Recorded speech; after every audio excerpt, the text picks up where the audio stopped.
Hi boys and girls, we are going to continue reading The Thief of Boys today, and we left off. Harvey and Wendell just got back to the Holiday House. They decided to go back and kind of destroy Mr. Hood and help save Lulu and, kind of feel like they didn't lose all of their years while they were there and their parents didn't lose all of their years. So now they just got back. Wendell's already forgotten about why they went back, but Harvey hasn't, which is good. And they just walked into the house because they were hungry, and Rick just slammed the door after they got in. And that's where we ended. Okay.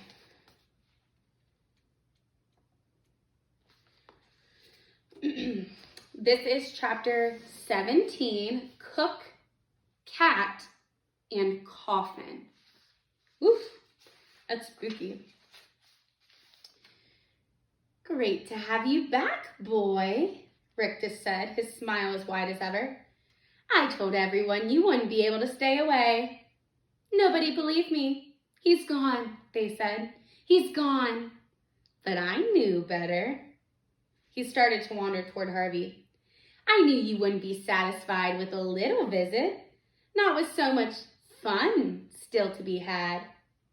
I'm hungry, Wendell whined. Help yourselves, Rick just grinned. Wendell was off at a sprint into the kitchen. Oh boy, oh boy, oh boy, he hollered. Look at all this food. Harvey didn't reply. Aren't you hungry? Rick just said, raising an eyebrow high above his spectacles. He cupped his hand behind his ear. That sounds like an empty belly to me. Where's Mrs. Griffin? Harvey said. Oh. She's around, Rick just said mischievously. But she's getting old. She takes to her bed a good deal these days, so we laid her down somewhere safe and sound. As he spoke, there was a mewling sound from the living room, and there at the door stood Stu Cat. Rick just scowled. Get out of here, he spat. Can't you see we're having a conversation? But Stu Cat wasn't about to be intimidated. She sauntered over to Harvey, rubbing herself against his legs. What do you want? Harvey said, going down on his haunches to stroke her. She purred loudly. Hey, that's fine and dandy, Rick just said, putting off his anger in favor of a freshly polished smile. You like the cat likes you. Everybody's happy. I'm not happy, Harvey said. And why is that? I left all my presents here, and I don't know where. No problem, said Rictus. I'll find him for you. Would you do that? Harvey said. Sure, kid, said Rictus, persuaded that his charm was working again. That's what we're all here for, to give you whatever your heart desires. I think maybe I left them up in my bedroom, Harvey suggested. I think I saw him up there, Rictus replied. You stay right here. I'll be back. He took himself up the stairs, 2 and 3 at a time, whistling tunelessly through his teeth as he ascended. Harvey waited until he disappeared from sight and then went to check on Wendell, letting Stu Cat slip away. Ah, now look at this, a voice said as he appeared at the kitchen door. It was Jive. He was standing at the stove as sinewy as ever, juggling eggs with one hand and tossing pancakes in a pan with the other. What do you fancy? He said. Sweet or savory? Nothing, Harvey said. It's all good, Wendell piped up. He was almost hidden behind a wall of filled plates. Try the apple turnovers. They're great. Harvey was sorely tempted. The buffet looked wonderfully tempting, but it was dust. He had to keep remembering that. Maybe later, he said, averting his eyes from the heaps of syrup-drenched waffles and bowls of ice cream. Where are you going? Jive wanted to know. Mr. Rictus is finding a few presents for me, Harvey said. Jive smiled with satisfaction. So you're getting back into the swing of things, kiddo, he said. Good for you. I've missed being here, Harvey replied. I see what he's doing there. If you haven't already picked up on it, he is lying to both of them, trying to make them think he's happy to be back. He didn't linger, just in case Jive saw the lie in his eyes, but turned and headed back into the hallway. Stu Cat was still there, staring at him. What is it? He said. The cat took off toward the stairs, then stopped and cast a backward glance. Have you something to show me? Have you something to show me? Harvey whispered. At this, the Count bounded off again. Harvey followed, expecting her to lead the way upstairs. But before she reached the bottom step, she veered off to the left and led Harvey down a narrow passage to a door he had never even noticed before. He rattled the handle, but the door was locked. Turning to look for Stu Cat, he found her rubbing her arched back against the leg of a small table set nearby. On the table was a carved wooden box. In the box was a key. He went back to the door, unlocked it, and pulled it open. There was a flight of wooden steps in front of him, leading down into a darkness from which a sour, dank smell rose. He might have declined to descend had Stu Cat not hurried on past him down into the murk. With his fingers trailing on the damp walls to the left and right of him, he followed Stu Cat to the bottom of the flight, counting the steps as he went. There were 52, and by the time he had descended them, all his eyes had become reasonably accustomed to the gloom. The cellar was cavernous, but empty, except for a litter of rubble in a large wooden box, which lay in the dust maybe a dozen yards from where he stood. "What is it?" he hissed to Stu Cat, knowing the creature had no way of replying, but hoping for some sign nevertheless. Stu Cat's only answer was to run across the floor and leap nimbly up onto the box, where it began to claw at the wood. Harvey's curiosity was stronger than his fear, but not so much stronger that he dashed to pull off the lid. He approached as though the box were some sleeping beast, for which all he knew it was. The closer he got, the more it resembled a crude coffin. But what kind of coffin was sealed with a padlock? Was this where Karna had been laid, perhaps, after the beast had dragged its wounded body back home? Was it even now listening to Stu Cat's scratch on the lid, waiting for release?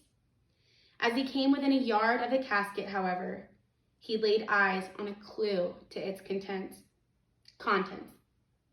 An apron string left hanging out of the box by whoever had locked it. He knew of only one person in the house who wore an apron. "Mrs. Griffin," he whispered, digging his fingernails under the lid. "Mrs. Griffin, are you in there?" There was a muffled thump from inside. "I'm going to get you out," he promised, hauling on the lid as hard as he could. He didn't have the strength to break the lock. In desperation, he began to search the cellar, looking for some tool or other, and found himself 2 sizable rocks. Hefting them, he returned to the casket. "This is going to be noisy," he warned Mrs. Griffin. Then, using one stone as a kind of chisel and the other as a hammer, he assaulted the lock. Blue sparks flew as he struck the metal, but he seemed to be making no impression until all of a sudden, the lock gave a loud crack and fell to the ground. He paused for a moment, a feather of doubt brushing his brow. Suppose it was Karna's coffin? Then he threw the rocks aside and hauled off the lid. Woo! Okay, that is the end of chapter 17. Okay, so before we get started with the mini lesson real quick,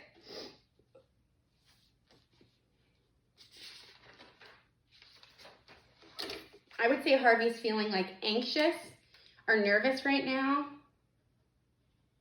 because Wendell has been taken back over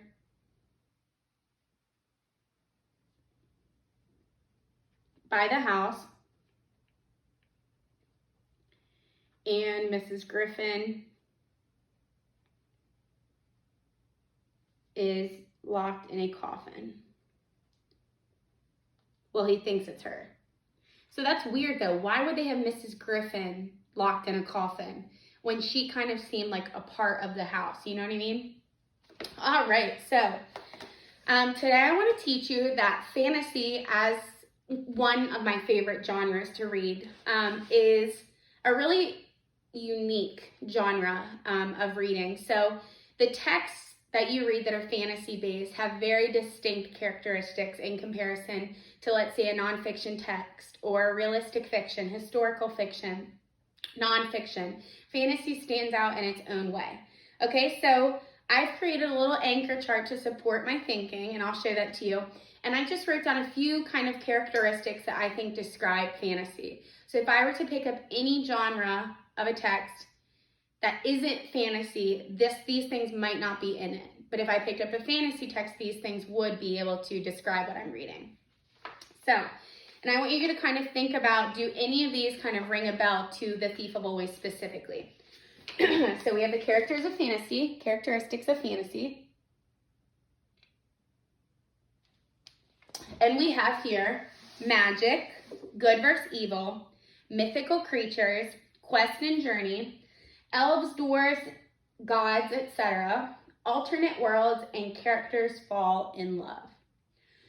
All right, so we're just going to take a look here. And these can be things that you look for when you're reading a fantasy text yourself. And all I'm going to do today for this mini lesson is going to be super quick. All I'm going to do is just kind of think about which one of these do I think apply to The Thief of Always so far. And kind of describe how I know. Magic. Well, the whole holiday house is full of magic, things that can't be done in real life. Good versus evil. Mr. Hood, Rictus, Jive, Mark, Karna, they're all the evil people in the book. They even are considered people. And Harvey would be considered the good guy. Mythical creatures, well, Karna, Rictus, and Mar are all kind of creature-like. We don't really know what Mr. Hood looks like. And Lulu's a fish now. There's all these mythical fish in the lake. A quest or a journey. Harvey goes on this quest or journey to the holiday house 2 times now. There are no elves, dwarves, gods, etc. Not in this book. Alternate worlds. I guess you could say the holiday house is kind of like an alternate world but I wouldn't say, not specifically, it wouldn't be, maybe partially. And then characters fall in love. There might be a little sense of love that I'm seeing that Harvey feels towards Lulu. And that's why his heart desired to go back to the holiday house to put his life in danger to save Lulu's life, possibly. So, again, these are just some characteristics of fantasy. And sophisticated readers of fantasy also pay attention to what are the characteristics of this genre that I'm reading. What makes it so unique and special as a type of text to read. Okay, so I know this mini lesson was quick today, but it should have given you some important information and great facts that you can kind of take into your own learning and your own reading and writing of fantasy as well. All right, so I hope you enjoy that, and I hope you're looking forward to chapter 18 of The Thief of Always in another mini lesson. Enjoy.